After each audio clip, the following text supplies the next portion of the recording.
Oh, Yay, there I am.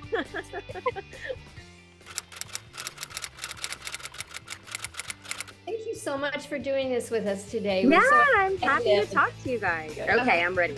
All right, you ready? I was hoping we could start off with you talking a little bit about what draws you to the female subject matter and how your process works. If you work from real studies, if you use photographs. I mean, gosh, the female form, I have studied it forever. Like since I was a child, like with sketchbooks, I was just always interested in portraiture and particularly women. Probably because it's the subject I most identify with.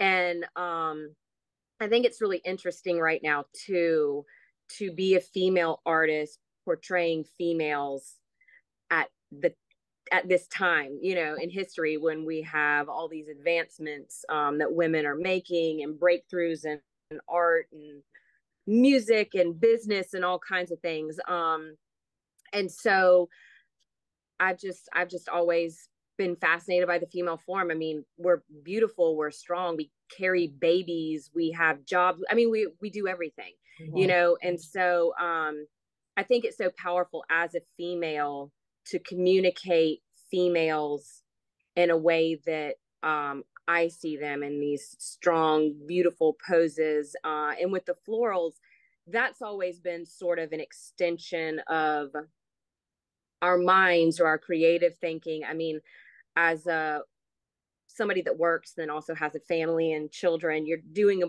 billion things. And so I feel like I look at these explosion of florals and that's kind of like literally what's happening in my brain most of the time.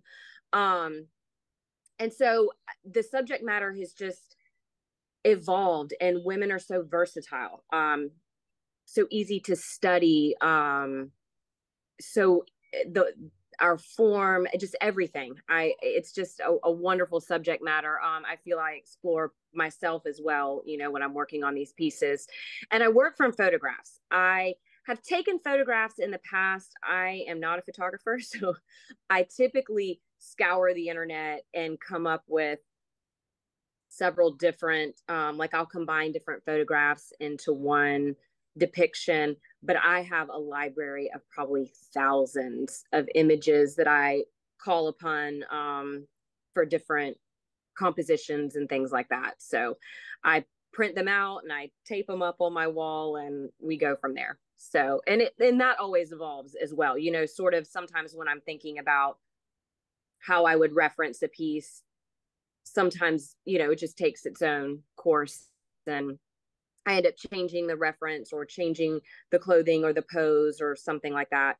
But yes, I mostly work from photography. I'm inspired hugely by fashion. I just think it's another, you know, incredible art form that I have always been inspired by. So I love the high fashion photography. I love all the designers. I follow all of them. I get a lot of inspiration from that as well.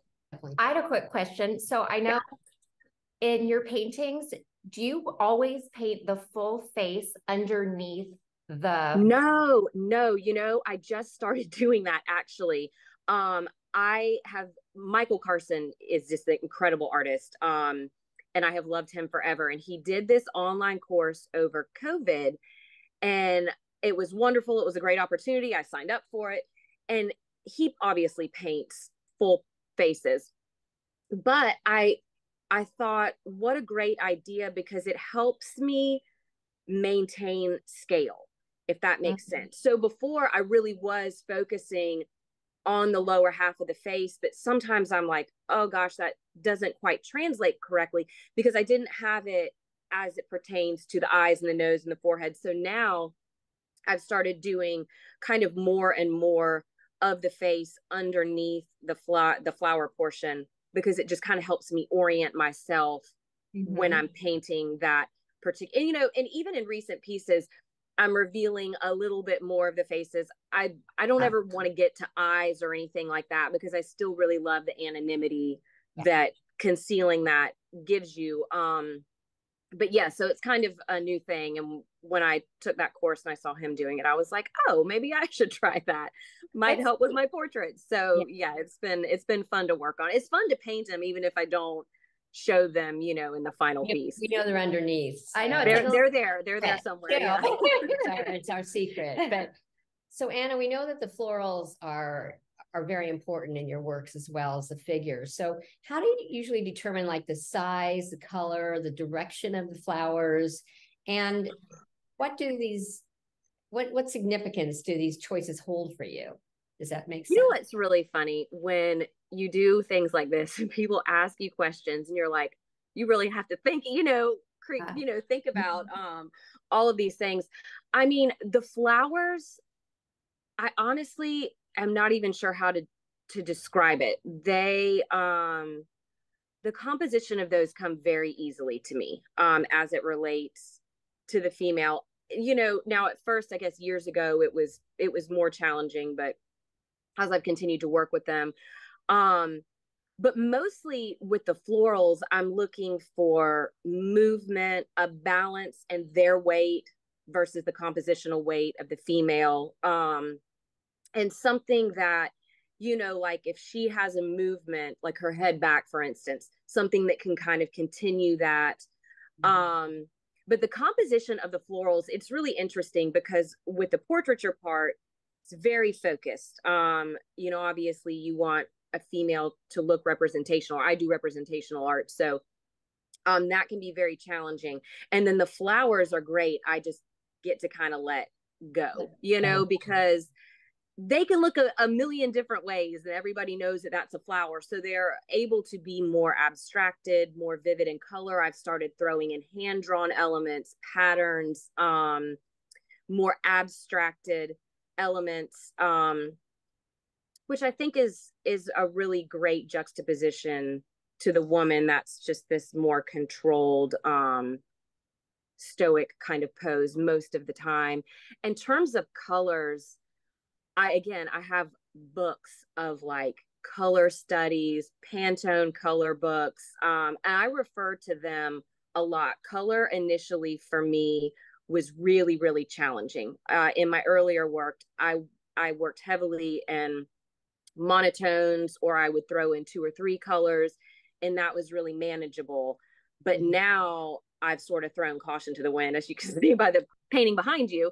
And color has become a very strong part of the work. And recently I've been working with a bit more muted tones. You know, a couple years ago, I was working with like neon colors and things like that. So it's another great way to play with the evolution of the work without having to change the essence of what I'm doing. Very much a recognizable part of your work. Right. And it allows for a lot of playtime and experimentation, and that kind of thing. You know, the flowers are so unique because I think they're so similar to females in their symbolism, where they're so resilient. You know, if you think of plants and of nature, you know, we just came out of winter where everything is losing their leaves and we all kind of go into hibernation mode. And then in spring, they're all right back where they were before, you know, and they're blooming and in full color. And I feel like it's very representational of the seasons of life and of females in general. I think we're an incredibly resilient group of women, you know, for all of the things that we go through in a lifetime. But here we are, and we keep shining, and we point our petals to the sunshine. And so the flowers are, you know, a lot of people have mentioned that they're sort of synonymous with what's happening in maybe the female brain, but I think they're also, you know, speak to our resilience in the way that we show up every day, you know. Yes, well said. And then in your works, you're combining new elements of mixed media with papers. How did that come about? What inspired you to kind of take this new direction? You know, I kind of hit a wall it was January of last year. And I had been doing all of these solo shows, and I was, you know, deadlines just kind of back to back to back.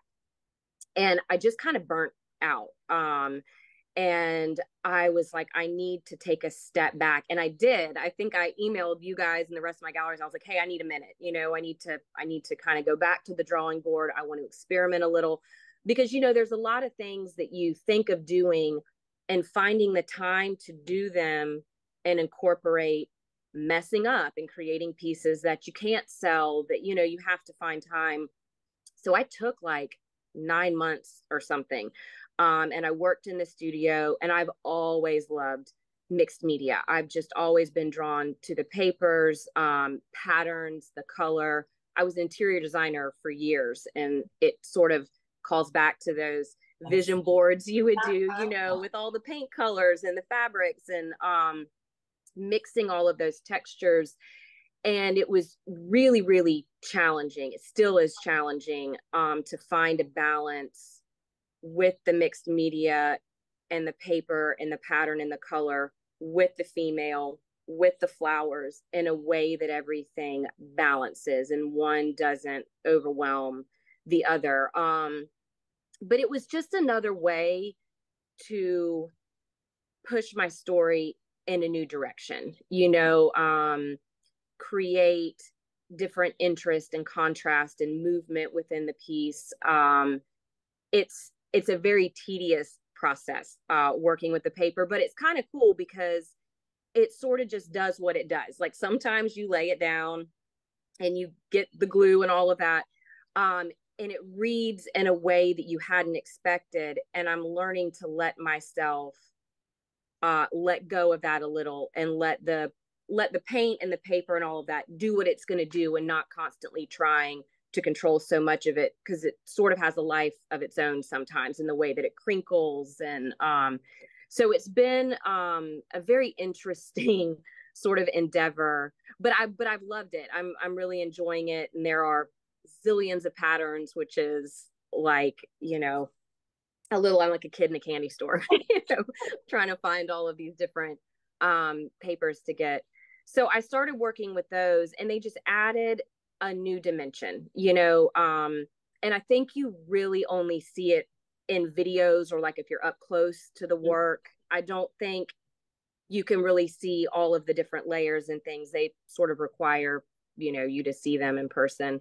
But it's been a lot of fun to work with. In the hand-drawn florals, ironically, I was home my son had been sick or something, and I was going to go back to the studio, and I was ready to get painting. And then I drove here, and a tree fell on the road and knocked out all of the power. So I was like, oh, this is so frustrating. So I went back home, and I had been watching the Andy Warhol Diaries on Netflix. Oh, yeah. And I was like, you know what? You know, watching that, and I've been really wanting to paint. I was like, I'm just going to sit at home and draw. Like, if I can't go to the studio, I'm just going to draw some flowers. I had no intention of doing anything other than just drawing, because I just needed something to do, and I was feeling artsy. And then I started cutting them out, and then I was like, well, what if I took these to the studio? What if I put these, you know, in the florals? And so it's funny how these little things, something funny like a tree falling on a road that was frustrating to begin with, sort of like, yeah, it was, you know, it comes in all forms.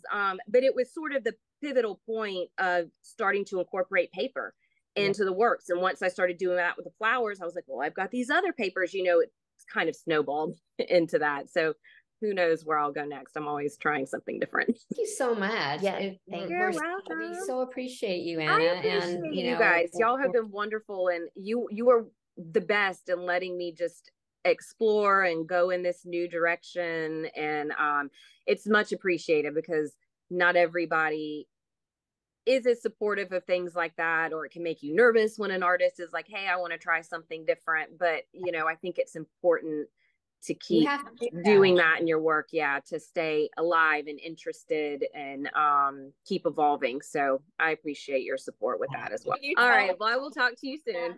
Okay, bye. Bye. Sorry. Oops. Oh, Anna's back. I'm still on. Y'all, how do you hang up?